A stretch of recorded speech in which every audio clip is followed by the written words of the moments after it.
জাফরিন সুলতান আপনি রেখেছেন, না চাইলেও চট করে রাগ উঠে যায়, তখন বাচ্চাদের খুব মারধর করি, পরে খুব খারাপ লাগে কিন্তু কোনোভাবেই রাগ কমাতে পারছি না, এখন আমি কি করব? দেখুন, বাচ্চাদেরকে মারধর করা, আপনি খুব মারধর করেন, এটা খুবই অন্যায় কাজ। কারণ বাচ্চাদেরকে মারধর করবার সুযোগ কিন্তু নেই। এমনিতে সতর্ক করবার জন্য আপনি দিলেন ১টা ২টা, সেটা ভিন্ন বিষয়। কিন্তু খুব মারধর যেটাকে বলা হয় সেটা করার সুযোগ নেই। কারণ তারা বাচ্চা। অতএব এটা তাদের প্রতি অবিচার হতে পারে। বিধায় নিজেকে নিয়ন্ত্রণ করতে এবং সবর করতে হবে। ঈমানদারকে আল্লাহ জান্নাত দিবেন তো সবরের বিনিময়ে। আপনার রাগ উঠলো আর আপনি যা খুশি তা করলেন। তাহলে আপনি জান্নাত আশা করবেন কিভাবে?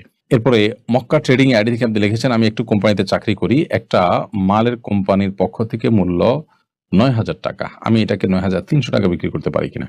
কোম্পানি আপনাকে নির্দিষ্ট মূল্য ঠিক করে দেওয়ার পর আপনি কেন অতিরিক্ত মূল্যে বিক্রি করবেন? যদি বলেন যে অতিরিক্ত টাকাটা আপনি নিবেন, তো সেটা তো আপনার জন্য জায়েজ হবেই না।